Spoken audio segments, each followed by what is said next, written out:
नमस्ते सभी को। तो हम लोगों ने पिछले मंथली मीटिंग में समाज की जो वर्तमान स्थिति है उसका आकलन किया था और उसमें परिमार्जन कैसे हो उसके लिए कुछ कार्यक्रमों की हम लोगों ने चर्चा की थी। उसमें से कुछ बातों को हम दोहराएंगे भी और फिर उससे आगे और ले जाएंगे ताकि योजना तक बात हो सके। और पिछले सत्र में जितने हम लोगों ने बात की थी उसको लेकर यदि आपके कोई प्रश्न बनते हो तो उस पर भी चर्चा होगी। तो हम लोग विगत कुछ महीनों से समाज व्यवस्था को लेकर चर्चा करते रहे हैं। इसी क्रम में हमने मानव लक्ष्य को विस्तार से समझने का प्रयास किया था। फिर मानव लक्ष्य को पूरा करने के लिए समाज के जो भिन्न भिन्न आयाम हैं उस पर चर्चा की थी। अब इसके आगे हम एक योजना क्रम में कैसे जा सकते हैं उस पर बात करने वाले हैं। इसमें भी आप पाएंगे कि कुछ चर्चा पहले हो चुकी है, कुछ चीजों को और हम लोग ऐड करेंगे इसमें। तो मानव लक्ष्य के रूप में ये दिखाई देता है कि हर व्यक्ति में समाधान हो ताकि हर व्यक्ति सुखपूर्वक जी पाए, हर परिवार में समृद्धि हो, समाज में परस्पर अभय हो, विश्वास हो और प्रकृति के साथ जुड़कर हमारा इस प्रकार से जीना हो कि प्रकृति में सहअस्तित्व हो। इसको पूरा करने जाते हैं तो प्रायोरिटी के रूप में दिखता है कि समाधान पहली वरीयता है। समाधान के लिए काम करते हैं तभी सुविधा की आवश्यकता की ठीक से पहचान हो पाती है और हम उसको निश्चित विधि के द्वारा पूरा करके समृद्ध हो पाते हैं। और जब हम समाधान और समृद्धि के साथ जीते हैं तभी हम जाकर समाज में अभय स्थापित कर पाते हैं और फिर शेष प्रकृति के साथ भी ठीक ठीक जी पाते हैं। मुझे लगता है इस बात को हम सभी देख पा रहे हैं। इसको लेकर यदि कोई रिफ्लेक्शन हो तो आप लिख सकते हैं कि ये क्रम ठीक है। समाधान, समाधान से समृद्धि, समाधान समृद्धि से अभय और इन तीनों के साथ फिर सहअस्तित्व। ये बात ठीक है कहना? ये क्रम ठीक है? जी। इसको पूरा करने जाते हैं तो 5 आयाम दिखाई देते हैं: शिक्षा, संस्कार, स्वास्थ्य, संयम, उत्पादन कार्य, न्याय, सुरक्षा, विनिमय कोष। और इनको हम आपस में रिलेट भी कर पाते हैं कि कैसे आयाम इस लक्ष्य से जुड़े हुए हैं। इस पे हम लोगों ने एक एक आयाम पे बात की और उसमें ये निकल कर आया कि जो शिक्षा संस्कार का आयाम है वो इसकी नींव है, समाज की व्यवस्था की नींव है, आधार है। इसलिए इसको फाउंडेशनल सिस्टम कहा। अगर हम ऐसा नहीं पूरा कर पाते हैं तो अभी जो वर्तमान की स्थिति बनी हुई है हम इन उलझनों में, परेशानियों में, दुख में ना उलझ जाते हैं। तो समाधान के स्थान पर कई तरह की मान्यताएं प्रचलित हो गई समाज में। समृद्धि के स्थान पर सुविधा संग्रह भोग का काम चल रहा है। अभय के स्थान पर देखें तो कैसे हम एक दूसरे पर डोमिनेट कर सकें, एक्सप्लॉइट कर सकें, है ना, या तो हम भयभीत कर सकें या भय से निबट सकें। इसके लिए बहुत सारा योजना कार्यक्रम चल रहा है और प्रकृति को दोहन शोषण करने के लिए भी बहुत सारी योजनाएं हमने बना ली हैं। फल परिणाम ये है कि हम बहुत सारे उन्मादों में फंस गए हैं, युद्ध कर रहे हैं, आतंक फैल रहा है ना, प्रकृति छीन होती जा रही है। इस तरह का एक दृश्य दिखाई देता है अभी समाज में जिससे हम निकलना चाहते हैं। तो उसको लेकर जब हमने पिछली बार बात की थी तो ये निकल कर आया कि दो तरह के अप्रोच हो सकते हैं: प्रॉब्लम सेंट्रिक अप्रोच और सोल्यूशन सेंट्रिक अप्रोच। इस पे यदि कोई कुछ कहना चाहे कि प्रॉब्लम सेंट्रिक अप्रोच किसे कहेंगे और सोल्यूशन सेंट्रिक अप्रोच किसको कहेंगे, तो आप हैंड रेज करके कुछ शेयर कर सकते हैं। जैसे हम अगर समस्या पे फोकस होकर कोई काम कर रहे हैं और फिर समाधान निकाल रहे हैं तो प्रॉब्लम सेंट्रिक अप्रोच है। बट यदि हमारे अंदर एक समग्रता की दृष्टि है और उसके लिए हम अनवरत काम कर रहे हैं, ठीक, फिर समय समय पे जो समस्याएं आ रही हैं उनका निराकरण भी कर रहे हैं, तो ये सोल्यूशन सेंट्रिक अप्रोच है। तो जब प्रॉब्लम सेंट्रिक अप्रोच को लेकर चलते हैं तो प्रॉब्लम केंद्र में रहता है। कोई प्रॉब्लम आई और फिर हम उसका निराकरण करने गए। जब जब प्रॉब्लम आती है तब हम निराकरण करने जाते हैं। तो इस दोनों अप्रोचेज में आपको एक अंतर दिखाई देगा। एक तो ये होता है कि प्रॉब्लम सेंट्रिक अप्रोच जो होता है प्रॉब्लम पे केंद्रित रहता है, तो वो अपने आप में तनाव परेशानी का कारण बना रहता है। दूसरा, हमेशा ही ये फ्रैगमेंटेड रहता है, टुकड़ों में रहता है। कोई होलिस्टिक पर्सपेक्टिव निकल कर नहीं आता इससे। हम समग्रता को नहीं देख पाते, एक एक भाग पे काम कर रहे होते हैं, उसमें उलझ रहे होते हैं। पर जब हम सोल्यूशन सेंट्रिक अप्रोच लेके चलते हैं तो हमको समग्रता का पता होता है। तो स्वयं से लेकर संपूर्ण स्थिति की व्यवस्था कैसी हो, ये बात हमको अगर स्पष्ट रहे और फिर जिस भी स्तर पर समस्या आती है उसको हम निराकरण कर पाते हैं। तो अगर मैं आपसे पूछूं कि कौन सा अप्रोच ठीक है, प्रॉब्लम सेंट्रिक या सोल्यूशन सेंट्रिक, क्या कहेंगे? जी, इस पर कोई रिफ्लेक्शन देना चाहे तो दे सकते हैं। दीनदयाल जी। आपका हैंड रेज्ड है। सोल्यूशन सेंट्रिक जी। दीनदयाल जी। प्रभात यादव जी। हाँ भैया नमस्ते, सबको नमस्ते। जब से ये मैंने ज्वाइन किया है, तो इससे पहले की घटना में क्या होता था कि घटनाओं को लेके फिर विरोध के भाव में जाके हम सोल्यूशन ढूंढते थे, जी तो वो स्थिर नहीं रहता था। लेकिन जैसे जैसे मेरा एक्सप्लोरेशन सेल्फ एक्सप्लोरेशन बढ़ रहा है, तो अब मैं घटनाओं को ना, कोई भी मतलब जो मेरा सहज स्वीकृति है संबंध के रूप में, तो मैंने अपनी सोसाइटी में ही पाया, तो मेरा आचरण निश्चित था और मैं संबंधी के रूप में देख पा रहा था। तो जो लोग भी मेरे विरोध में थे, वो मैंने देखा कि 1 साल 1.5 साल बाद वो मुझसे आके मिले, मुझसे हाथ मिलाए और बोले कि भाई आप सही बोल रहे थे, उसके लिए थैंक यू, ये सब। तो मैं जब इसको संबंधी के रूप में कुछ करने जाता हूँ, तो भले ही शुरू में किसी का विरोध हो, लेकिन जब मैं अपने को स्थिर पाता हूँ उस संबंध के रूप में, तो मैं देख पाता हूँ कि मेरे जो संबंध हैं वो आगे चल के और मधुर होते हैं। तो सोल्यूशन सेंट्रिक अप्रोच ही एक कारगर उपाय है। बहुत बढ़िया भैया जी। धीरेन्द्र मिश्रा जी। हाँ, नमस्ते सभी को। जी नमस्ते। मैंने UHV 1 सेशन अटेंड किया पूरा, और उसमें जो मुझे समझ में आया कि अगर हम सभी के साथ एक संबंध स्थापित करें और उस निस्वार्थ संबंध के माध्यम से अगर हम किसी समस्या की तरफ देखें, तो हम हमेशा सॉल्यूशन सेंट्रिक अप्रोच ही फॉलो करेंगे। क्योंकि उस समस्या से जूझ रहे और जितने भी लोग हैं, जितनी भी परिस्थितियां हैं, सब में मेरे ही भाई, मेरे ही बहन, मेरे ही बच्चे, मेरे ही लोग हैं। जब वो रिलेशनशिप वहाँ दिखाई देती है, तब हम हमेशा समस्याओं को हल करने के लिए सॉल्यूशन सेंट्रिक अप्रोच ही इस्तेमाल करते हैं, जहाँ पर एम्पैथी होती है, स्वीकार होता है, संबंध होता है, प्यार होता है, और एक दूसरे की गलतियों को स्वीकार करके फिर उसको सॉल्यूशन निकालने का प्रयत्न होता है, जहाँ पर तकरार ज़्यादा नहीं होती है। लेकिन जब हम प्रॉब्लम सेंट्रिक अप्रोच में जाते हैं, तो वहाँ पे संबंध को फोकस नहीं होता, जबकि हम प्रॉब्लम पर फोकस करते हैं, जिसकी वजह से संबंध न होने की वजह से एम्पैथी कम होती है, सिंपैथी कम होती है। एक दूसरे को स्वीकार करके चलने के बजाय हम समस्याओं पर इतना उलझ जाते हैं कि सॉल्यूशन कुछ नहीं निकलता, बल्कि वहाँ पर ईगोस क्लैश होते हैं और लोगों को अपनी अपनी भावनाओं का बहुत ध्यान देने की कोशिश करनी पड़ती है, जिसकी वजह से लड़ाइयाँ ज़्यादा होती हैं। बढ़िया भैया, बहुत सुंदर। कई बार ये भी होता है कि एक प्रॉब्लम सुलझाने जाते हैं, दूसरा प्रॉब्लम क्रिएट कर देते हैं। बिल्कुल सही। जी। मदन धन्यवाद। सिंह जी। मौका जी मौका बढ़िया देने भैया। के लिए धन्यवाद। मदन सिंह जी। हाँ, कुमार सुंदर जी, एक बार फिर नमस्कार सर। जी नमस्ते। हाँ सर, मैं इसमें जो आपने ये प्रॉब्लम्स का बताया कि सॉल्यूशंस कैसे करना है, 2 अप्रोचेस दिए, प्रॉब्लम सेंट्रिक अप्रोच और सॉल्यूशन सेंट्रिक अप्रोच। तो इसमें ही मैं थोड़ा कहना चाहता हूँ कि अगर जैसे मान के चलो कोई भी प्रॉब्लम अगर प्लेस से रिलेटेड है, ठीक है सर, कोई भी प्रॉब्लम किसी प्लेस में हुआ है, सपोज कोई एक्सीडेंट हो गया किसी एरिया में, है ना सर, जी। तो उसमें हम प्रॉब्लम सेंट्रिक अप्रोच लेंगे या सॉल्यूशन सेंट्रिक अप्रोच लेंगे, इस पे थोड़ा सा विचार, आपका जो है विचार चाहिए सर। जी, तो अगर एक्सीडेंट हो गया यानी प्रॉब्लम तो क्रिएट हो गया हाँ, यस ना, तो अब तो प्रॉब्लम के निराकरण के लिए काम करेंगे। हाँ, यस सर। बट हमारा कार्यक्रम वहां नहीं रुकता है। जब हम सॉल्यूशन सेंट्रिक अप्रोच लेते हैं, हम्म, तो हम इस बात को ध्यान देंगे कि मनुष्य का एक्सीडेंट होता क्यों है। ठीक, इसका हम पूरा समाधान निकालेंगे। तो उसमें आपको दिखाई देगा कि कई बार हम जब एक्सीडेंट करते हैं, तो उसमें हमारी गलती तो होती ही है, और उसमें हम कई बार आवेश में होते हैं, तभी हमारा एक्सीडेंट होता है। तो एक सोल्यूशन सेंट्रिक अप्रोच को लेकर चलेंगे, तो हम इस बात को देख पाते हैं कि व्यक्ति के अंदर जब तक समाधान नहीं है, एक्सीडेंट कर ही सकता है। वो एक्सीडेंट सड़क पे भी हो सकता है, घर में भी हो सकता है, व्यवहार में हो सकता है, कार्य में हो सकता है ना, हो ही सकता है।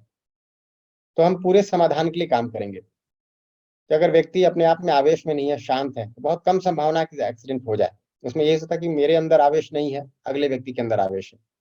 तो अगर किसी के अंदर आवेश बचा हुआ नहीं है, तो ऐसी संभावनाएं बनेंगी ही नहीं, है ना। और समाधान के साथ हम प्रकृति की व्यवस्था को भी जब ठीक ठीक देख पाते हैं, तो उसका अनुरूप कार्यक्रम बनाते हैं। तो अगर हम सोल्यूशन सेंट्रिक अप्रोच लेकर चलेंगे तो हम व्यक्ति में समाधान सुनिश्चित के लिए हर क्षण क्रियाशील रहेंगे। उसके साथ ये जो घटनाएं होती हैं उनका भी ध्यान रखेंगे। अभी भी आप थोड़ा अगर देखें कि जो एक्सीडेंट्स हो रहे हैं वो क्यों हो रहे हैं। अभी जो मेजर एक्सीडेंट्स का न्यूज आता है 140 किलोमीटर 210 किलोमीटर की स्पीड पे गाड़ी चला रहे हैं। क्यों चला रहे हैं भाई? ये जो हमने बहुत तेज गति से गाड़ी चलाई सड़क पे और समय बचा लिया, उस समय का हमने क्या किया?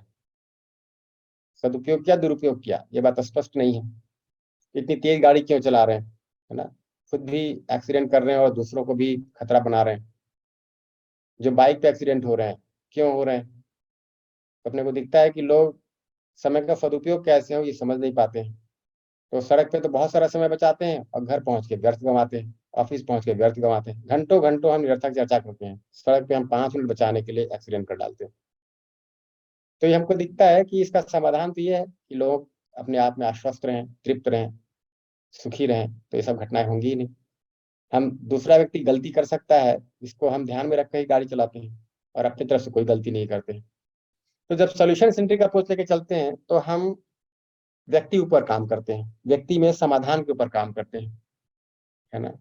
अब इतनी जो भगदड़ समाज में क्यों है? क्योंकि लोगों को सुविधा की आवश्यकता स्पष्ट नहीं है, या जहां जी रहे हैं वहां न्याय सुनिश्चित नहीं हो रहा है। तो शहरों में इतने लोग क्यों हो गए हैं कि सड़कों पे इतने सारे लोगों को आना जाना पड़ रहा है, और गांव के सड़क भी वीरान पड़े हैं, वहां कोई आने जाने वाला नहीं है, निर्जन हो गए हैं। हम ये भी देखते हैं कि अल्टीमेटली इतने सारे लोग गांव से निकलकर शहर क्यों आ रहे हैं? क्यों गांव में उनको सुलभता नहीं है? क्यों गांव में उनकी आवश्यकताएं पूरी नहीं हो पा रही, उनके साथ न्याय नहीं हो पा रहा? उसके लिए काम करेंगे। तो ये जो बहुत सारा माइग्रेशन है ना, वो भी उससे नियंत्रित होता है।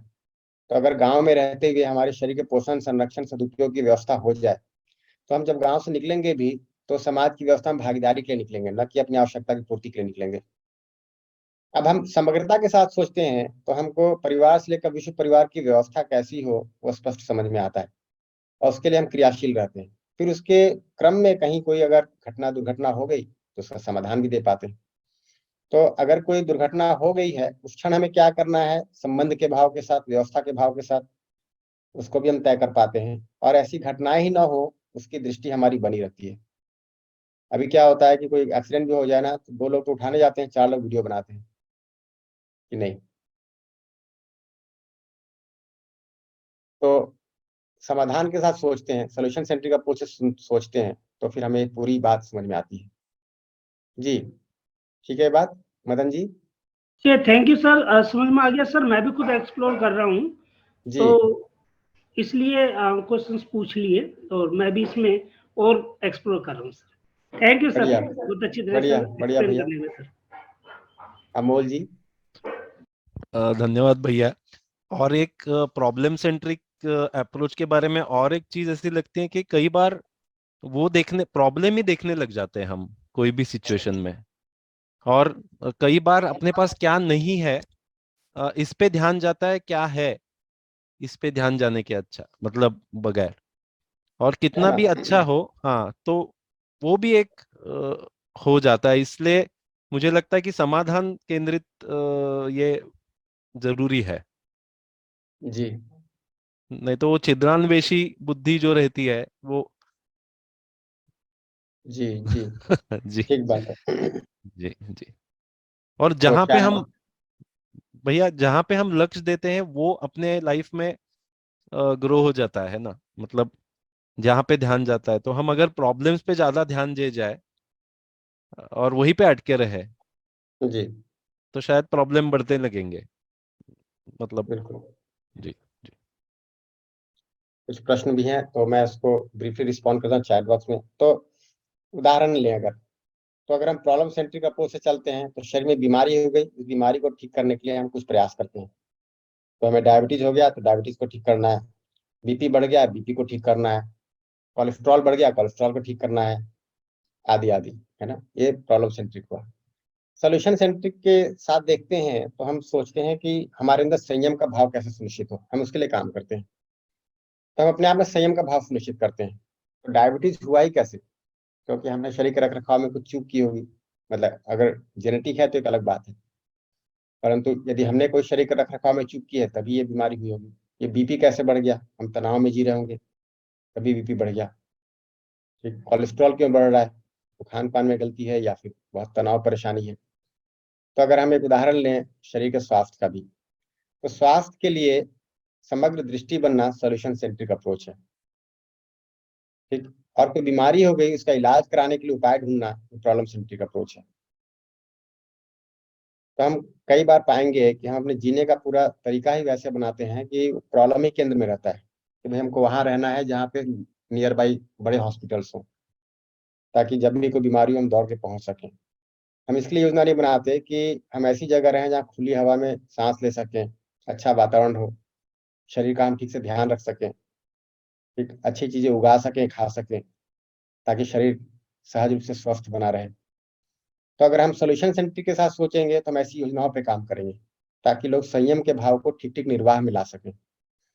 प्रॉब्लम के साथ सोचेंगे तो हम हर जगह बड़े से बड़े हॉस्पिटल बनाने की सोचेंगे ताकि लोग दौड़ के 5 मिनट हॉस्पिटल पहुंच सके। अब ये दोनों बिल्कुल अलग अप्रोच है। बात स्पष्ट हो रही है? चैट बॉक्स में रिस्पॉन्ड कर सकते हैं। जी बढ़िया भैया। जेपी आनंद जी। हेलो भैया, नमस्कार। जी नमस्ते। मेरा ये मानना है कि एक प्रोसेस ऐसा भी होना चाहिए, प्रॉब्लम कम सॉल्यूशन। क्या होता है कि सॉल्यूशन सेंट्रिक अप्रोच हम अपनाते हैं तो आगे चल के सॉल्यूशन याद रहता है, प्रॉब्लम याद नहीं रहती। तो हम ऐसा एक नीति अपनाएं कि जो प्रॉब्लम है उसको हमेशा अंडरस्टैंड करते हैं, समझते रहें, ताकि भविष्य में वो प्रॉब्लम वैसी आए नहीं आए, तो एक तरह से वो हमको याद रहेगी और हम उसके लिए उस रिस्क फैक्टर को पहले से दूर कर सकते हैं। ये ऐसा मेरा मानना था कि ये दोनों ही नीतियां साथ साथ चलेंगी तो एक शायद और सुविधाजनक रहेगा। जी ठीक बात है, तो दोनों के लिए हम काम करेंगे। जी इनफैक्ट जी हम जब सोल्यूशन सेंट्रिक अप्रोच लेके चलते हैं तो उसमें 4 स्टेप्स दिखाए। जी जी। और एक जो आपने पीपीटी दिखाया था जो ह्यूमस गोल का, वो फिर से दिखा सकते हैं क्या? वो जो पहला पेज था बाद में टाइम। Thank you. स्वयं में, दूसरों में समाधान, उसके लिए प्रयास हम करते रहते हैं। Thank you. उसके साथ जो भी समस्याएं आती हैं सामयिक रूप से, उसकी हम समीक्षा करते हैं। ये समस्या आ गई, अब क्या करना है, जी फिर समस्या का निराकरण करने के लिए प्रयास करते हैं। तो जब प्रॉब्लम सेंट्रिक अप्रोच लेके चलते हैं तो पहला दोनों छूट जाता है कि समाधान और समाधान के लिए प्रयास। सिर्फ हम समस्या की समीक्षाएं करते रहते हैं, वो भी उल्टी पुल्टी, और उसका निराकरण करने में लग जाते हैं, और एक समस्या का निराकरण करते हैं और दूसरी समस्या हम पैदा कर देते हैं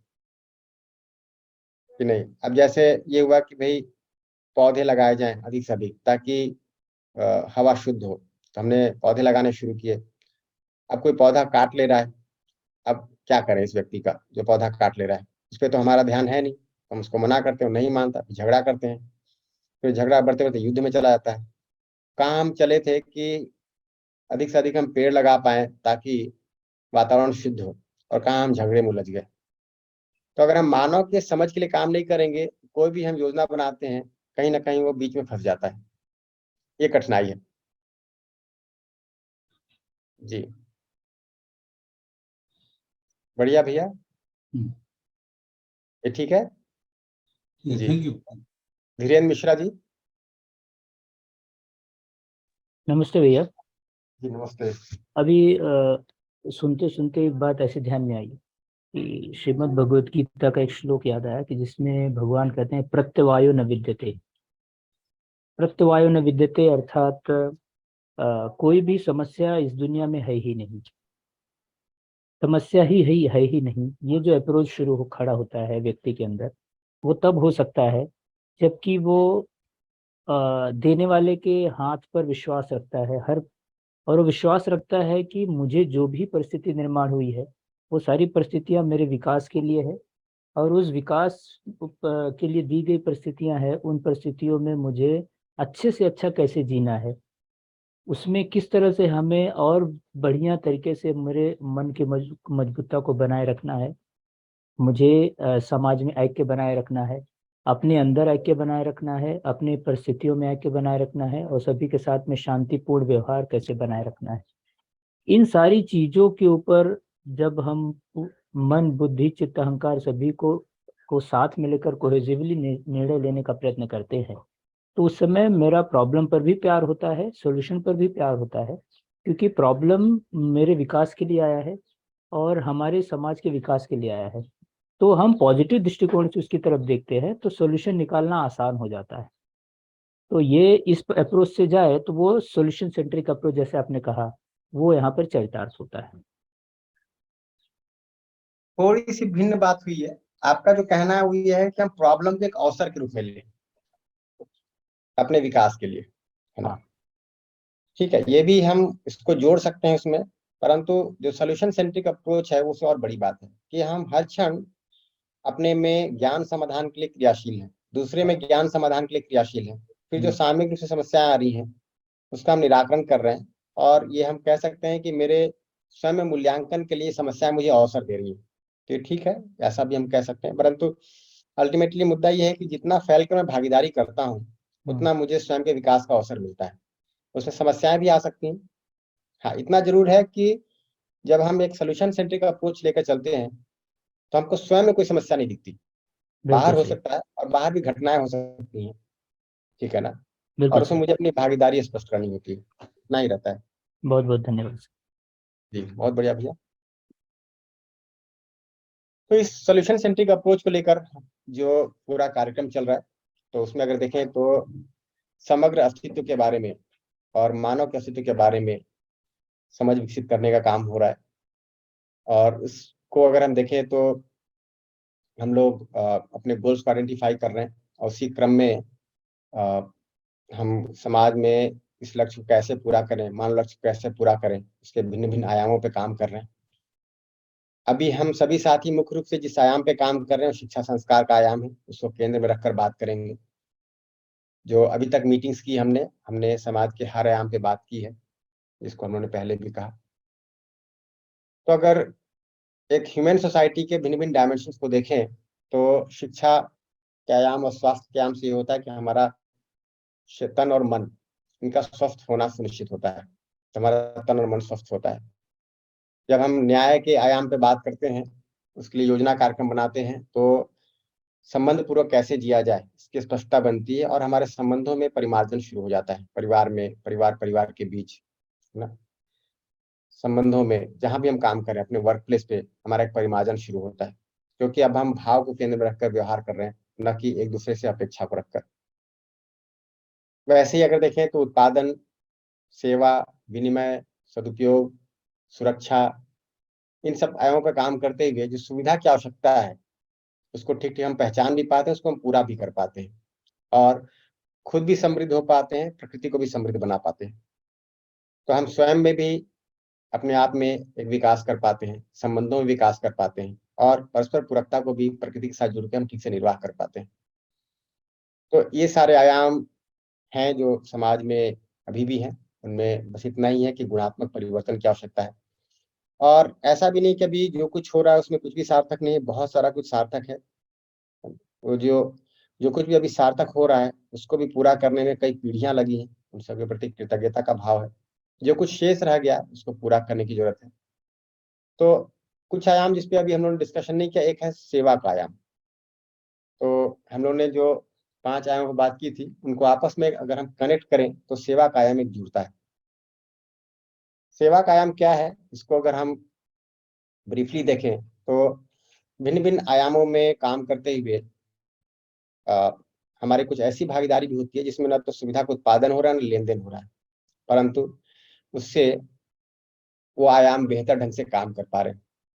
तो जैसे अगर देखें तो 3 तरह की सेवाएं दिखाई देती हैं समाज में, जो विधिवत रूप से चल भी रही हैं, और उसमें अगर कहीं लगता है कि हमको इंटरवीन करना है, उसमें परिमार्जन करना है, तो उसके लिए भी हम योजना बना सकते हैं। जैसे लंगर की एक व्यवस्था है, तो इसका मतलब ये हुआ कि यदि किसी परिवार में भोजन का अभाव है, ठीक है ना, तो व्यक्ति भूखे तो नहीं रहेगा, और ये लोग खुद अपने उत्पादन का एक हिस्सा ऐसे जगहों पे कंट्रीब्यूट करते हैं ताकि परिवारों में या किसी अ, समाज के किसी भाग में भोजन का अभाव ना हो, लोगों की भोजन की आवश्यकता पूरी हो जाए, और ये लोग समान रूप से करते हैं। इसमें आप देखेंगे तो जो फॉर्मल एडमिनिस्ट्रेशन है उसका कोई रोल नहीं है ना? ऐसे बहुत सारे तंत्र चल रहे हैं आज के दिन भी। इसी तरह से देखें तो बहुत सारे पर्व त्योहार हम मनाते हैं जिसमें हम साथ साथ जुड़ते हैं, तो वो भी एक सेवा के रूप में काम करता है, संबंधों को जोड़ने का काम करता है। दूसरी तरह से देखें तो ट्रस्ट हैं, एनजीओ हैं जो किसी विशेष कार्य के लिए बनाए गए हैं। आज के दिन देखें तो बहुत सारे ट्रस्ट और एनजीओ काम करें। इनफैक्ट शिक्षा के जितने भी कॉलेजेज हैं आप देखें तो सारे ट्रस्ट के अंडर स्टैब्लिश होते हैं, क्योंकि अभी भी ये स्वीकृति है कि शिक्षा धनोपार्जन का साधन नहीं है। तो जितने भी शिक्षा के संस्थान हैं सभी किसी न किसी ट्रस्ट के अंदर आते हैं। फिर एनजीओ हैं, जितने यूनिवर्सिटीज हैं है ना, वो भी ट्रस्ट के अंदर आते हैं। फिर बहुत सारे एनजीओ हैं जो काम कर रहे हैं, कहीं पे कोई प्राकृतिक आपदा हो जाती है तो वहां पहुंच जाते हैं, कोई बीमारी फैल गई तो वहां पहुंच जाते हैं, या समाज का कोई वर्ग है जिसको न्याय सुनिश्चित नहीं हो रहा, जिसकी परिवार की आवश्यकता पूरी नहीं हो रही, किसी का कोई हिस्सा है जो छीन हो रहा है, खराब हो रहा है, तो वहां पे पहुंच जाते हैं। तो ऐसे बहुत सारे तंत्र आज के दिन भी काम कर रहे हैं जो इस तरह से इनफॉर्मली काम कर रहे हैं। लोगों ने खुद अ, अपने उत्साह से उनको तैयार किया है, और फॉर्मल सिस्टम का उसमें सहयोग जरूर रहता है परंतु कोई डायरेक्ट रोल नहीं रहता। तो ऐसे तंत्र आज के दिन भी काम कर रहे हैं। इतना जरूर है कि इसमें फॉर्मल सिस्टम का एक अप्रूवल हमको लेना होता है, परंतु काम तो सारा अपने उत्साह, अपनी प्रेरणा से ही होता है। और इसमें समाज के द्वारा और सरकार के द्वारा दोनों तरफ से, यानी प्रशासन के द्वारा और समाज के द्वारा दोनों तरफ से आर्थिक सहयोग भी मिलता है। तो ये एक दूसरा भाग है सेवा का।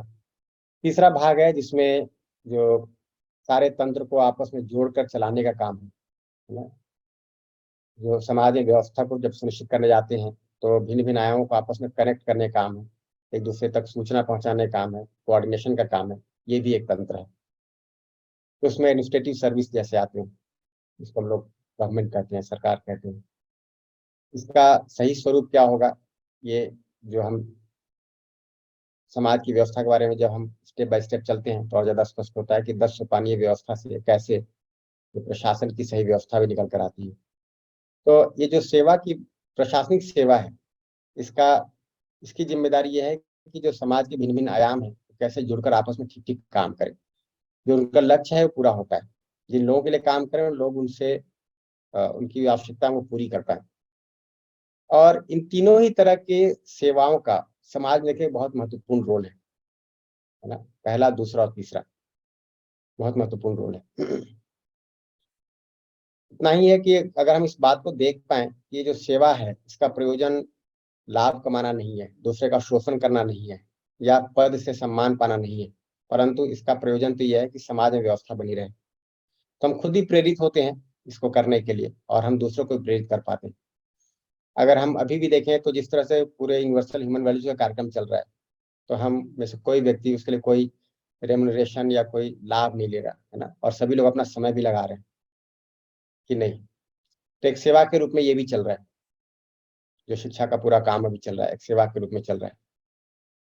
तो बहुत सारे काम है जो इनफॉर्मल तरीके से चल रहे हैं। उसके लिए हमने कोई अलग से ट्रस्ट भी नहीं बनाया, एनजीओ नहीं बनाया, परंतु एक यूएचबी टीम के रूप में हम सभी काम कर रहे हैं।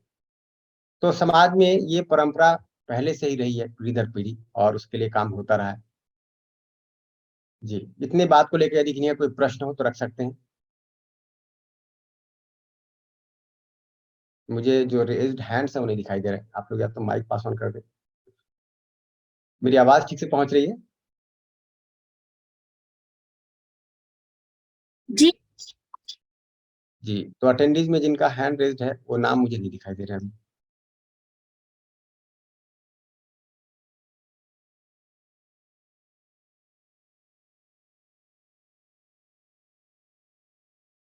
जी भैया, किन्हीं का हैंड रेज्ड है क्या? परीक्षित भैया? दिख रहा है लेकिन एक काउंट दिखा रहा है बस। अच्छा अच्छा, ठीक है ठीक है। धीरेन्द्र जी का हैंड रेज हुआ अभी, धीरेन्द्र मिश्रा जी। नमस्ते भाई। जी धीरेन्द्र नमस्ते। जी ये तीनों तरह के जो सर्विसेज सेवा भाव आपने बताए, बहुत ही सुंदर तरीके से आपने बताया। बशर्ते बस यही बात है कि ये सभी सेवाएं अगर निस्वार्थ होती हैं और बिना किसी लालच के और प्रलोभन के होती है तो इसका असर बहुत ही जल्द समाज में दिखाई देता है और समाज भी पुष्ट होता है और करने वाला भी पुष्ट होता है। अगर वहां पर कहीं पे स्वार्थ आ जाता है तो वो वहां पर कहीं न कहीं तकलीफें, कहीं न कहीं किस तरह की गलतियां या फिर कुछ तरह के समाज में विघटन निर्माण होता है, तब संगठन खड़ा नहीं होता बल्कि तकलीफें खड़ी होती है। बहुत सही तरीके से आपने बताया, बहुत बहुत धन्यवाद। जी बढ़िया भैया। राजफल जी।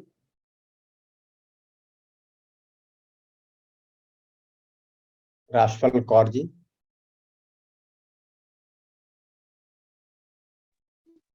बढ़िया।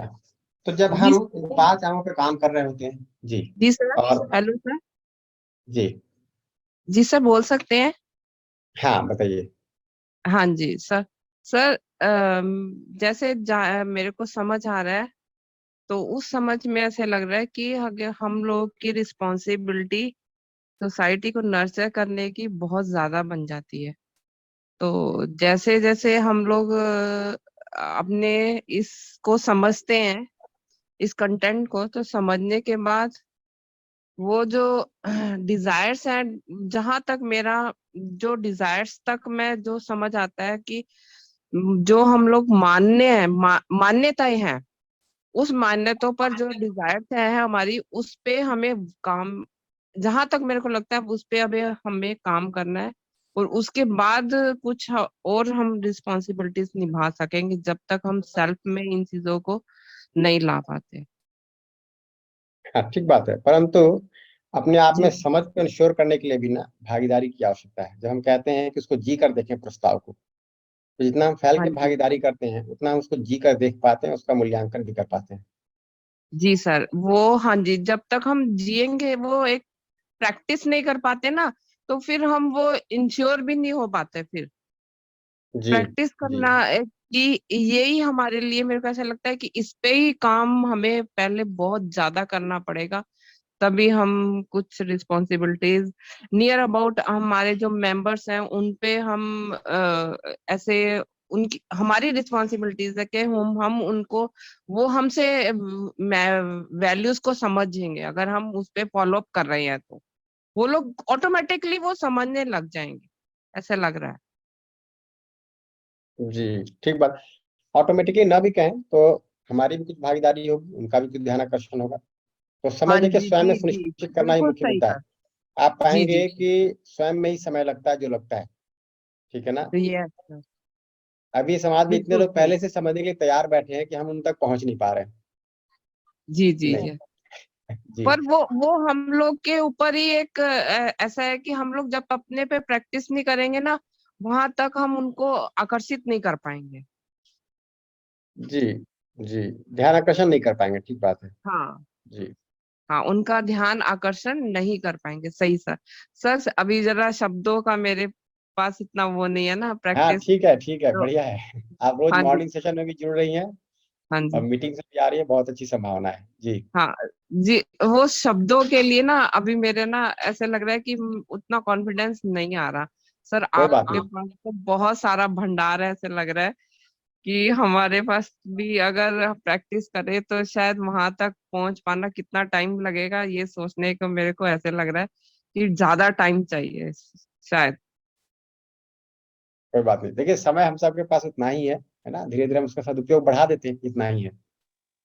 सब आपके कंटेंट में ना बहुत क्लैरिटी है हर चीज को लेके। इमिडिएटली आप उस भाव को ना समझ के और एकदम से उसको सॉल्यूशंस बता रहे हैं। तो वो चीज में ना ऐसे लग रहा है कितना कॉन्फिडेंस है ना, उस लेवल तक कितना लेवल हाई हो गया है। तो उस लेवल पे बड़ा अच्छा लग रहा है कि हाँ, हम लोग कितना कुछ समझ पा रहे हैं आपसे। जी और आगे आपको अब सत्र लेने हैं, आप तैयारी बना के रखिए। जी जी जी sir, thank you very much sir. जी ओके सर। अनिल जी, अनिल अलावा जी। नमस्ते डॉक्टर कुमार संभव जी। जी और नमस्ते। आज और जो है ना, मैं शिक्षा के साथ जुड़ा हुआ हूँ, तो आपने एक बार रिकैप करवाया, उसके लिए आपका बहुत बहुत धन्यवाद। और ये जो मैं समझता हूँ भैया कि जो है ना, जैसे अध्यापक भी हैं, तो हमने उनको एक बार समझाया कि जितने बच्चे हैं ये आप इनको अपना समझ के जब आप पढ़ाते हैं, जो है ना रिजल्ट आएगा। और कैसे आएगा कि कोई आपका बच्चा भी कहीं पे पढ़ रहा होगा, वहां पे उसको भी कोई अध्यापक पढ़ा रहा है, तो वो भी ईमानदारी से पढ़ा रहा होगा, तो व्यवस्था बनती है। तो आपने बहुत सुंदर तरीके से भैया इसमें बताया, और व्यवस्था को ही डेवलप करेंगे और तब व्यवस्था बनेगी। तब मुझे मालूम है, मैं भैया के पास जाऊंगा, मुझे समाधान मिलेगा ही मिलेगा। मैंने इस इंस्टीट्यूट में एडमिशन लिया है, यहाँ पे मुझे बिल्कुल 100% मिलेगा। तो बहुत बहुत धन्यवाद भैया व्यवस्था बनाने के लिए। और हम पूरा कोशिश करेंगे कि जहां हम हैं उसको भी एक मॉडल के रूप में खड़ा करेंगे और चरित्र निर्माण करेंगे, संबंध भी बहते हुए नजर आएंगे और व्यवस्था में भागीदारी भी करेंगे। नमस्ते बहुत भैया। बढ़िया भैया जी, बहुत बढ़िया। तो जब हमने जितनी बात की, अगर हमें मान लो का लक्ष्य स्पष्ट होता है और समाज के आयाम स्पष्ट होते हैं, तो हमें दिखता है कि कैसे स्टेप बाय स्टेप पूरे विश्व में व्यवस्था हो सकती है। तो परिवार में व्यवस्था हो पाती है, परिवार से परिवार समूह व्यवस्था हो पाती है, फिर परिवार समूहों के समूह जिसको ग्राम कह सकते हैं वहां व्यवस्था बन पाती है, फिर ग्राम समूह करते हुए अगर ऐसे 10 स्टेप्स में देखें और एक परिवार में 10 लोगों को कहा जाए कि 10 लोग हैं, तो ऐसे 10 लोगों के परिवार को बना के परिवार समूह बनाया तो 10 अरब लोगों के विश्व की व्यवस्था की पूरी योजना बन सकती है। क्या लगता है, अप्रोच ठीक है कि नहीं है? कि हम जीते हुए विश्व के 10 करोड़ लोग, अभी तो 7.5 करोड़ ही है ना, 10 करोड़ लोगों के लिए हम योजना बना सकते हैं कि नहीं?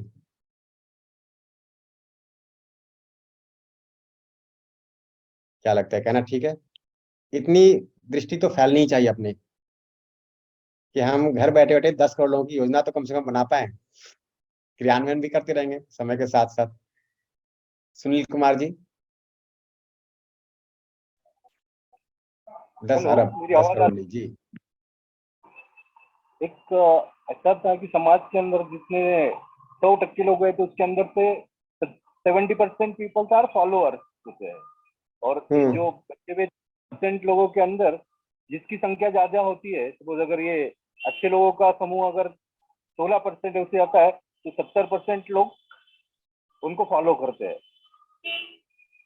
और जी, जो तो फॉलो नहीं करना है। देखिए ये जो कार्यक्रम है ना, ये फॉलो करने का कार्यक्रम नहीं है, हाँ, ये तो एक्सप्लोर करने का कार्यक्रम है। दोनों में बिल्कुल अलग अलग बातें हैं। तो जब फॉलो कर रहे होते तो मान रहे होते अगले की बातों को। मानना नहीं है, जांचना है, जी कर देखना है कि नहीं। तो उसमें कोई बहुत उपयोगिता नहीं है कि आज हम कार्यक्रम को इतना प्रभावी बना दें कि सब लोग अनुसरण करने लगे इसका। इससे कोई हल निकल कर नहीं आएगा, इससे समाज में कोई व्यवस्था नहीं बनेगी, है ना। इनफैक्ट मानने से कभी व्यवस्था बनती ही नहीं है, जानने से बनती है। मानने से फिर धीरे धीरे वो भेद में चला जाता है, समुदाय बन जाते हैं, है ना। और फिर आपस में हम एक दूसरे से अपने आप को अलग दूर महसूस करने लगते हैं, उससे कोई निष्कर्ष नहीं निकलता। जब जानने के लिए काम कर रहे होते हैं तो पूरे धरती को परिवार के रूप में देख पाते हैं कि नहीं। सही बात जी है। जी, बढ़िया सुनील भैया, बढ़िया। तो ये 10 स्टेप्स में हम पूरे विश्व की योजना बना सकते हैं, है ना। कि परिवार में व्यवस्था कैसे हो, परिवार समूह व्यवस्था कैसे हो, फिर उससे आगे बढ़कर व्यवस्था कैसे हो। अब इनमें से देखेंगे तो परिवार में कोई एक व्यक्ति होगा जो उस पूरे परिवार का प्रतिनिधित्व करेगा। फिर वो प्रतिनिधि आपस में मिलकर परिवार समूह का एक प्रतिनिधि चुन सकते हैं, फिर वो ग्राम का प्रतिनिधि चुन सकते हैं, फिर वो ग्राम समूह का प्रतिनिधि चुन सकते हैं, और करते करते पूरे विश्व के लिए हम एक 10 सोपानीय व्यवस्था बना सकते हैं। तो योजना के रूप में देखें तो मुख्य रूप से ये योजना है ना, जिसको लेकर हमें आगे चलने की जरूरत है। इन 5 आयामों में काम करने की जरूरत है, और सेवा इनको जोड़ता है आपस में। ये जो 10 स्टेप्स में हमें आगे बढ़ना है, और ये जो 5 डायमेंशंस है ना, इसको हम ठीक से आपस में कनेक्ट कर पाते हैं, जहाँ ह्यूमन गोल केंद्र में रहता है। तो अगर हम इसको और लेके चलें कि शिक्षा विधि से कैसे पूरा हो, तो एक तरीका है कि हम लोक शिक्षा के लिए काम करें। जो लोग जो फॉर्मल एजुकेशन है उसको पूरा कर लिए, परंतु अभी सही कंटेंट उन तक नहीं पहुंचा, तो उनके लिए देखें तो लोक शिक्षा है। इससे शिक्षक, माता पिता, नीति निर्धारक, ये सभी लोग गुजर सकते हैं। इससे एक अवेयरनेस का कार्यक्रम भी बढ़ता है।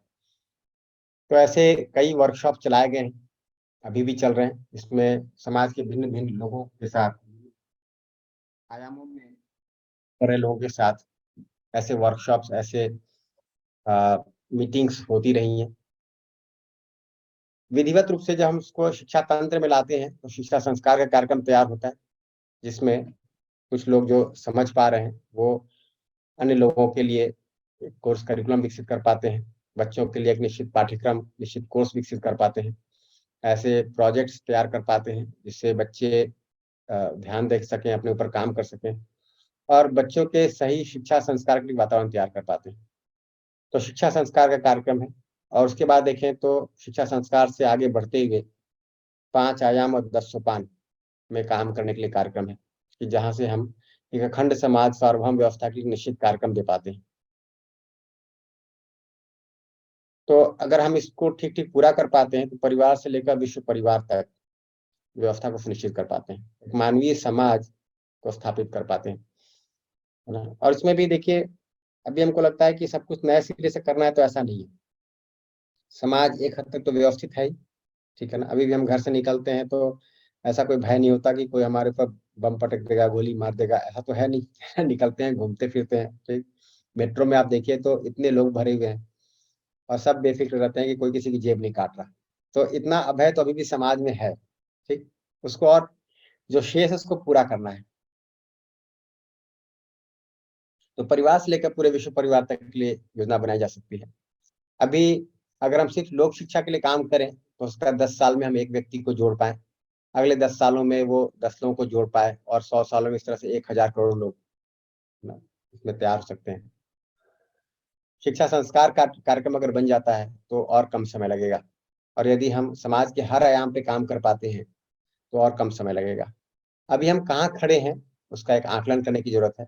तो अभी लोक शिक्षा कार्यक्रम जब ये शुरू का दौर देखें तो इसमें खूब चला, उससे जो नीति निर्धारक थे, शिक्षक थे, वो तैयार हुई, जब वो शिक्षा संस्कार में आ पा रहा है।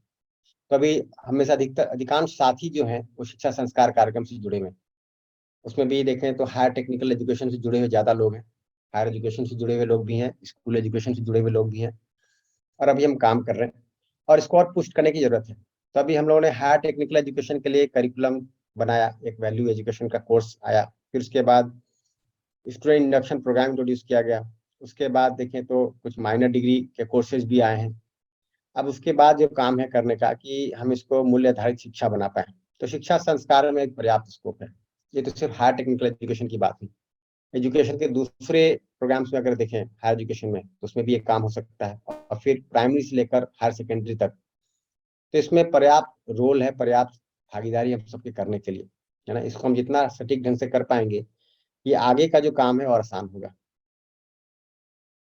एक बार शिक्षा में ठीक से काम होने लगे तो शिक्षा से लोग निकलकर न्याय व्यवस्था में जाएंगे, उत्पादन करेंगे, विनिमय करेंगे, है ना। उनमें से हर एक आयाम में व्यवस्था सुनिश्चित करना हो सकता है। और यदि हम उसको स्टेप बाय स्टेप परिवार से कभी विश्व परिवार तक लेके चले तो जिस रूप में हम अभी प्रशासन कर रहे हैं उसमें गुणात्मक परिवर्तन हो सकता है। तो अगर परिवार व्यवस्थित हो तो अभी क्या हुआ कि हम अभी सिस्टम में बैठे हैं, हम सभी लोग, है ना। सिस्टम में दो तरह से हम काम कर सकते हैं। एक तो सिस्टम के लोगों को समझदार बनाने के लिए काम कर सकते हैं, या दूसरा सिस्टम में जो नासमझी है उसे निपटने के लिए काम कर सकते हैं। अभी आप देखिए तो अभी हमारा ज्यादा समय कहाँ लग जाता है। जैसे अभी हम सिस्टम में काम करते हैं और आप देखिए कि सिस्टम में जो नासमझी है उससे निपटने में, उससे उलझने में हमारा कितना समय लग जाता है। और इसलिए लगता है क्योंकि हम सिस्टम में बैठे हुए लोगों को समझदार बनाने का काम नहीं कर पा रहे। अगर वो काम सिस्टमेटिकली हो पाए, विधिवत हो पाए, तो ये जो नासमझ लोगों से उलझने का काम है वो कम से कम हो जाए, क्योंकि उनकी भी चाहना तो ठीक है, उनके अंदर क्षमता भी है समझने की, उनके समझने का कार्यक्रम भी वही है जो हमारा है ना, परंतु उनको समझने के लिए हम निश्चित कार्यक्रम नहीं दे पा रहे। तो अभी भी आप देखिए हम ऑफिस में काम करते हैं, चाहे प्राइवेट इंस्टीट्यूशन हो, गवर्नमेंट इंस्टीट्यूशन हो, उसमें लोगों की नासमझी से निपटने में हमको बहुत सारा समय लग जाता है। और यदि हम उनके समझ के लिए कार्यक्रम ना बनाए तो वो समय लगता ही रहता है और हमारी बहुत सारी ऊर्जा व्यर्थ जाती है। ये बहुत जरूरी है कि ये जो 1 और 2 है इसको अगर हम ठीक से करें तो 3 का काम आसान हो सकता है, यानी अखंड समाज सार्वभौम व्यवस्था के लिए जो किया जाने वाला काम है वो आसान हो सकता है। ऑफिस में आप देखिए कि लोगों की नासमझी से उलझने के लिए, है ना, या उनको नियंत्रित करने के लिए हमको कितना सारा समय और प्रयास लगाना पड़ता है। वही समय और प्रयास यदि हम समझ के लगाएं तो जो सिस्टम है वो स्वव्यवस्थित हो सकता है, स्वनियंत्रित हो सकता है। उसके लिए हमको इतना अलग से प्रयास करने की जरूरत नहीं पड़ेगी। जी, इस पे यदि है ना हम और ध्यान दें तो इससे बहुत सारा समझ बनती है, इससे दृष्टि खुलती है, इससे हमको रास्ते निकलते हैं, समाधान निकलता है ना। अभी कॉलेजेस में देखें तो जैसे आप ऊंचे पद पे जाते हैं, आपका बहुत सारा समय एडमिनिस्ट्रेशन में लगता है, और एडमिनिस्ट्रेशन में बहुत सारा समय लोगों की नासमझी से निपटने में लगता है, और हमको उसकी कोई सीमा भी नहीं दिखाई देती। लगता है जब तक सिस्टम में है तब तक ये सब चलता रहेगा। ऐसा इसलिए है क्योंकि लोगों को समझदार बनाने का कार्यक्रम हमारे पास नहीं है।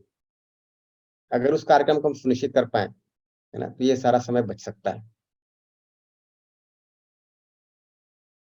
अगर हम इस विधि से चल पाए, शिक्षा पे हम ठीक से काम कर पाए, तो उससे हमारा आचरण ठीक होता है, हम दूसरे के आचरण को सही करने, मानवीय करने में भागीदार हो पाते हैं। और ऐसे जब लोगों की एक तैयारी हो जाती है तो संविधान में भी हम परिमार्जन कर पाते हैं। तो फिर जहाँ लोगों की नासमझी से निपटने के लिए बहुत सारे हमको उपाय करने पड़ते हैं, उसके स्थान पर लोगों में समझ कैसे विकसित हो, उसके लिए हम विधि दे पाते हैं। जैसा कई बार ऐसा देखने में आता है कि जैसे जैसे हमारे बच्चे बड़े होते जाते हैं, ठीक है ना, उनके अंदर जो अधिकार का सेंस है वो बढ़ता जाता है, और जो कर्तव्य का सेंस है वो घटता जाता है। तो आपको कॉलेज में भी दिखाई देगा कि बच्चों के अंदर ये अधिकार का जो सेंस है ना, कि फैकल्टी ऐसी होने चाहिए, क्लासरूम्स ऐसे ना, फैसिलिटीज ऐसी होनी चाहिए, ये तो एक सेंस बढ़ता जाता है। बट उनको क्या करना है, ये सेंस घटता जाता है। तो अभी अगर इस तरह से चले तो संविधान भी हमको ऐसा बनाना पड़ता है कि कैसे लोगों को अधिक से अधिक नियंत्रित करते जाएं, क्योंकि लोगों के अंदर अधिकार का सेंस तो बढ़ता जा रहा है, कर्तव्य का सेंस घटता जा रहा है। अभी हम बहुत सारा समय ऊर्जा वहां पर लगाते हैं, परंतु यदि हमको अपनी भागीदारी स्पष्ट हो, कर्तव्य का मतलब ही क्या है, भागीदारी, ठीक, और अधिकार हमको दिखता है कि स्वयं स्वयं ही हमको सहज रूप से उपलब्ध हो जाते हैं। अगर हम भागीदारी ठीक विधि से कर रहे हैं सिस्टम में, सही समझ के आधार पर, तो हमारे अधिकार वहीं से परिभाषित होने लगते हैं। इस विधि से हम चलते हैं तो समाज में एक मानवीय व्यवस्था स्थापित हो जाती है। अभी भी आप देखें तो कॉलेजेस में जहाँ पे भी ठीक से लोगों ने वर्कशॉप कर लिया, वहाँ आपस में बहुत सारा टसल कम हुआ है, बहुत सारा जो परस्परता में श्रम कर रहे थे वो घटा है, समस्याएं घटी हैं, है ना, और एक दूसरे के प्रति संबंध का भाव बढ़ा है। कॉलेज सिंपली एक ट्रेनिंग सेंटर नहीं है, बल्कि समाज की व्यवस्था का केंद्र है।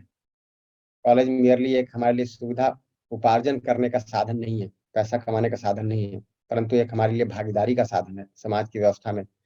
ऐसी हमारी एक दृष्टि बन पाती है। तो इस रूप में चलते हुए हम एक मानवीय परंपरा को देख पाते हैं कि इस विधि से अगर हम चलते गए, फिर मानवीय शिक्षा के लिए काम करते हुए, तो एक मानवीय परंपरा स्थापित हो सकती है। एंट्री पॉइंट देखें तो एजुकेशन है। तो जी, डॉक्टर शीला मिश्रा। जी नमस्कार भाई साहब।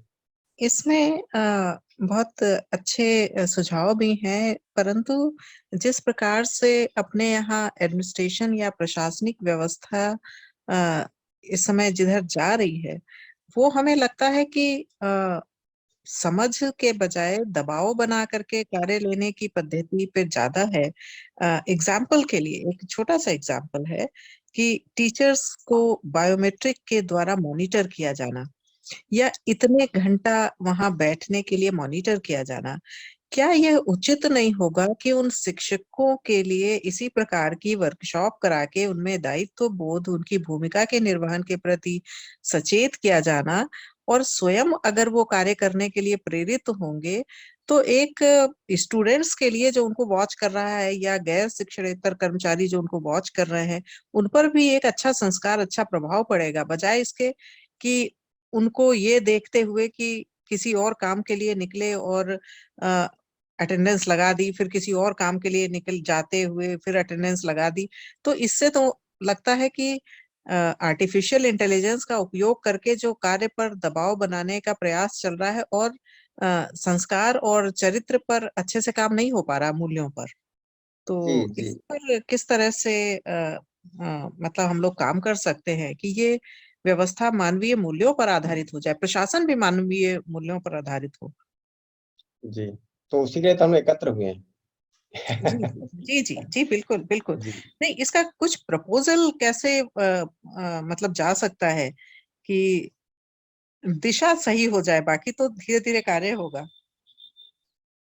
है ना, देखिए दिशा सही होने के लिए एक तो हमारी अपनी स्वयं में स्पष्टता हो, हम भी एक सोल्यूशन सेंट्रिक अप्रोच के साथ चलें, न कि प्रॉब्लम सेंट्रिक। एक आवश्यक भाग तो ये है। दूसरा, आपको दिखेगा कि सिस्टम में कहीं ना कहीं अवसर उपलब्ध रहता है, तो हम जितना फैल कर भागीदारी करने जाते हैं, हमें नए नए अवसर दिखते जाते हैं।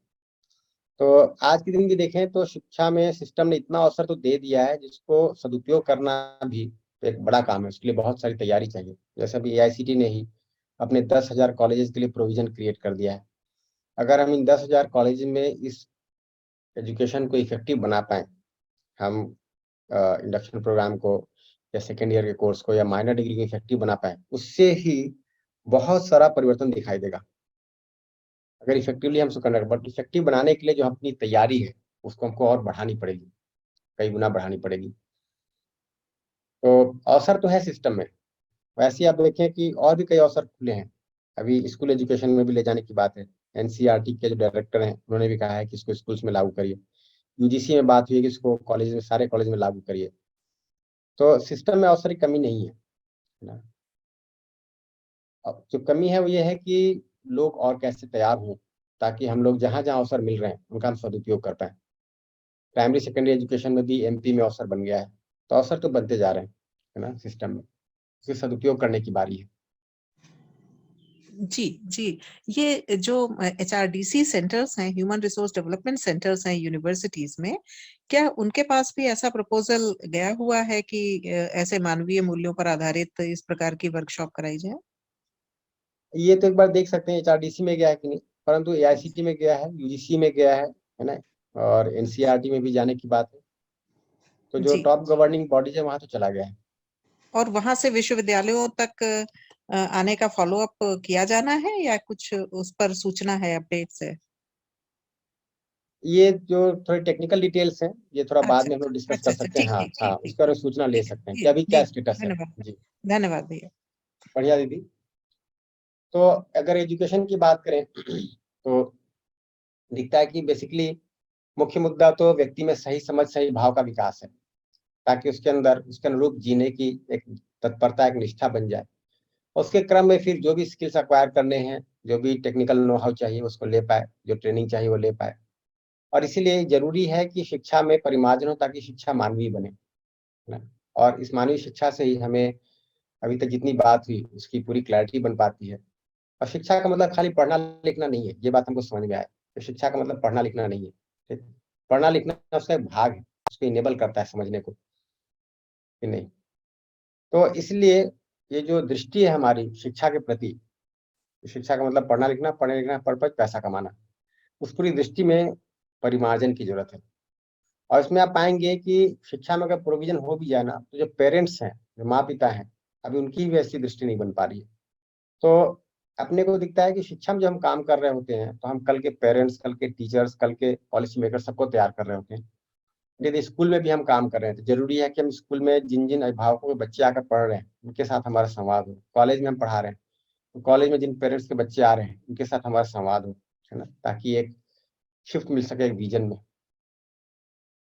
तो मानवीय शिक्षा का मतलब तो यही हुआ कि जीने के हर स्तर पे व्यवस्था की समझ होना, है ना, ताकि हमारी इतनी योग्यता बन पाए कि हम उसके अनुरूप जी पाए। और इस क्रम में अभी तक जितना भी परंपरा में प्रयास हुआ है, उन सबको हम मूल्यांकन कर सकते हैं। इसमें हम जो मूल्य हैं उसको केंद्र में रखते हैं, और उसके साथ हम सही स्किल्स को चुन पाते हैं। अभी आप देखिए तो आर्टिफिशियल इंटेलिजेंस को जो लोग डेवलप कर रहे हैं, अभी उन्हीं को खतरा दिख रहा है। अब एलन मस्क का भी एक मैसेज आने लगा है कि ये बहुत खतरनाक भी हो सकता है, इसको नियंत्रित करना जरूरी है। तो अभी हम जिस तरह से ह्यूमन बीइंग को मशीनों से रिप्लेस कर रहे हैं, जिस तरह से आर्टिफिशियल इंटेलिजेंस पे काम कर रहे हैं ना, वो अगर हमने इसको नियंत्रित ढंग से नहीं किया, उसका दुरुपयोग ज्यादा होगा। तो उसके साथ ये होगा कि जो सुविधा की आवश्यकता है उसकी पहचान और बिगड़ेगी लोगों की, है।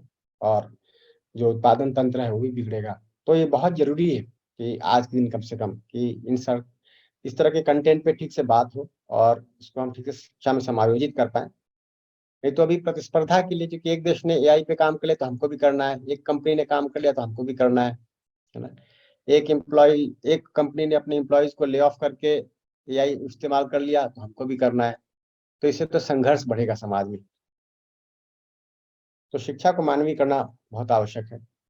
इससे जांच परख की प्रक्रिया तो बढ़ेगी, उससे ये भी होगा कि जो हमारी स्वयं में सहज स्वीकृति है ना, वो हमारे जीने में आता है और फिर इससे आगे चलकर एक मानवीय संविधान तक पहुंच पाता है।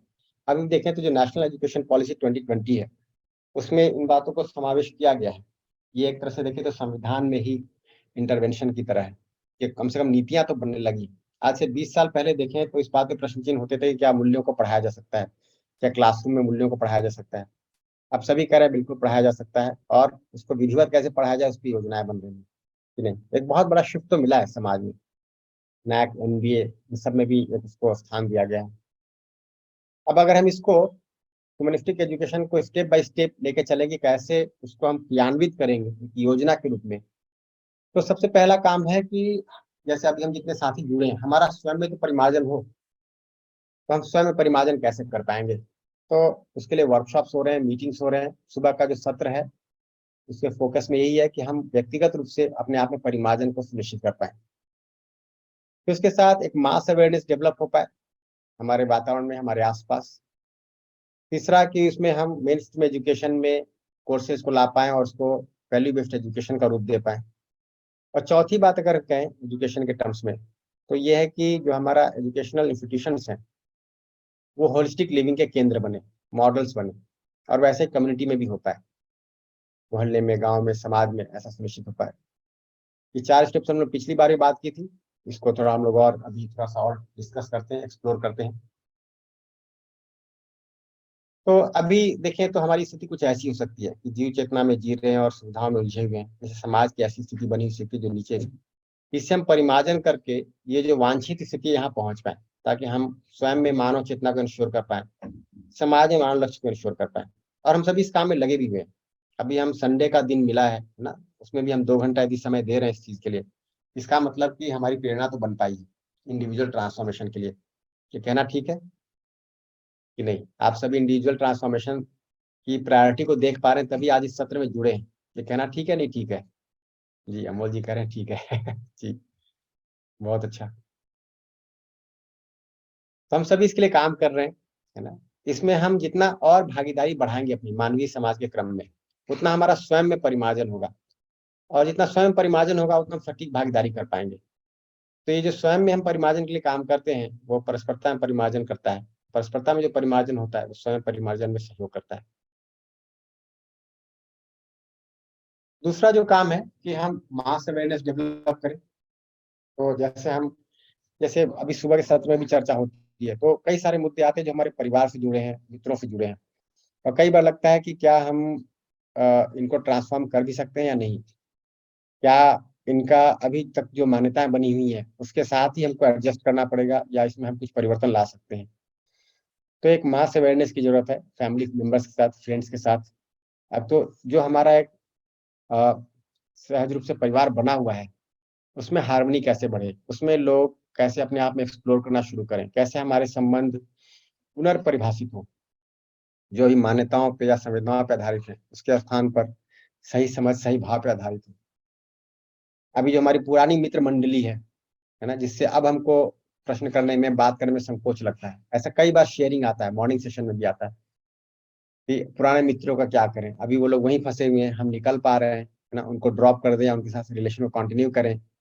तो अल्टीमेटली आप पाएंगे कि इस पे तो काम करना जरूरी है कि हम परिवार के सदस्यों तक भी सही प्रस्ताव पहुंचा पाए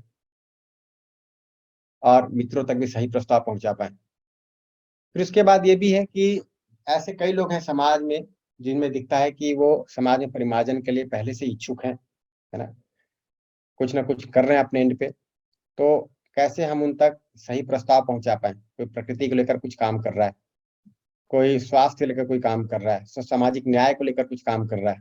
तो ऐसे सामाजिक बहुत सारे उपाय, कार्यक्रम दिखाई देते हैं, हम उन तक पहुंच पाए और उन तक हम इस वस्तु को पहुंचा पाए। तो शिक्षा में बात करें तो शिक्षक हैं, है ना, नीति निर्धारक हैं, शिक्षण संस्थानों को चलाने वाले मालिक लोग हैं, बहुत सारे लोग जो इसको चला रहे हैं, जिनका ओनरशिप है, उसमें शिक्षा तंत्र को चलाने वाले प्रशासनिक लोग हैं, उन तक भी वस्तु कैसे पहुंचे। तो जैसे देखें तो पहले FDP शुरू हुआ, फैकल्टी डेवलपमेंट प्रोग्राम, फिर SDP शुरू हुआ, स्टूडेंट डेवलपमेंट प्रोग्राम, फिर उसके बाद LDP leadership development program, MDP management development program, ऐसे बहुत सारे नए नए कार्यक्रम निकल कर आ रहे हैं। तो शिक्षा तंत्र में इसको प्रभावी बनाने के लिए जरूरी है कि शिक्षा तंत्र से जुड़े जो भी लोग हैं, है ना, उसमें एक कार्यक्रम और जुड़ेगा आगे, PDP पेरेंट्स डेवलपमेंट प्रोग्राम, कि जो पेरेंट्स अपने बच्चों को भेज रहे हैं कॉलेज में, उनका भी डेवलपमेंट हो। क्या लगता है, जरूरी है नहीं है? ये हर तरह का जो प्रोग्राम है ये जरूरी है कि नहीं? तो लीडर्स भी डेवलप हो, मैनेजमेंट भी डेवलप हो, पेरेंट्स भी डेवलप हो, है ना, स्टूडेंट्स भी डेवलप हो, टीचर्स भी डेवलप हो। तो शिक्षा में इतना फैल के तो काम करना जरूरी है। फिर जो लोग प्रशासन में बैठे हैं, है ना, उनके साथ बात होना जरूरी है। अभी दिखता है कि वर्कशॉप में कई बार प्रशासन में बैठे हुए लोग भी आते हैं। अगर सिटी की बात करें तो जो सिटी का प्रशासन है, DM, SDM, ADM, इस तरह के लोग, अगर हम उनको भी इनवाइट कर पाए वर्कशॉप्स में, उनका भी ध्यान जाए, तो वहाँ की स्कूली शिक्षा को सपोर्ट करेंगे। स्टेट लेवल पे जो गवर्नेंस है, अगर वहाँ के लोग आकर बैठते हैं, बहुत सारे IAS ऑफिसर्स हैं, officers on special duty, OSD होते हैं शिक्षा के लिए, तो उनके साथ भी चर्चा होनी जरूरी है ताकि वो लोग नीतियों में इसको शामिल कर पाए। अच्छी बात तो यह है कि NAAC में 1000 पॉइंट्स में से 100 पॉइंट तो मूल्य शिक्षा को दिया गया है, तो उससे भी गवर्नेंस का बहुत ध्यान गया है ना, एक्सटेंशन एक्टिविटीज को की ओर ध्यान गया। इनफैक्ट आप देखें तो NAAC में क्राइटेरियन 3 में रिसर्च एंड एक्सटेंशन एक्टिविटी रखा गया, यानी कि खाली आप रिसर्च में गुम ना हो जाए, खाली रिसर्च करने में ही आपका सारा समय न चला जाए। एक्सटेंड कितना किया आपने, जो आपने रिसर्च किया उसको समाज तक आपने कितना विधिवत पहुंचाया, क्या समाज के विकास उत्थान के लिए आपने कुछ किया कि नहीं, इस पे भी ध्यान दिया। तो आप देखिए सिस्टम में कितना प्रोविजन ऑलरेडी है, एक्सटेंशन एक्टिविटी से बहुत जुड़ रहा है। यूपी में खासतौर पर मैं देखता हूँ कि जो कई बार ऐसे आदेश आते हैं ना प्रशासनिक, जिसमें आपको दिखाना होता है, जैसे अभी TB दिवस मनाया गया, तो हर कॉलेज के लिए ये निश्चित है कि वो इतने TB पेशेंट्स को अडॉप्ट करे, इतने आंगनबाड़ी अडॉप्ट करे, इतने गाँव को अडॉप्ट करे, इतने बच्चों को निःशुल्क शिक्षा कैसे दी जाए उसके लिए काम करे। तो ये गवर्नेंस की तरफ सपोर्ट मिल रहा है, तभी तो ये सब इनिशिएटिव भी आ रहे हैं। उन्नत भारत अभियान में गाँव को बेहतर बनाने के लिए काम है। तो प्रोविजन तो बहुत सारा है, ठीक है ना। हाँ, उतना जरूर है कि जब शिक्षा तंत्र ज्यादा व्यवस्थित ढंग से चलता है तो हम सहज रूप से इसको कर पाते हैं, नहीं तो कई बार हमको ये एक बोझ जैसा या एक बहुत अलग से कार्यक्रम जैसा दिखाई देता है। फिर अपने कलीग्स के साथ जहां हम काम कर रहे हैं वहां पे चर्चा होना जरूरी है।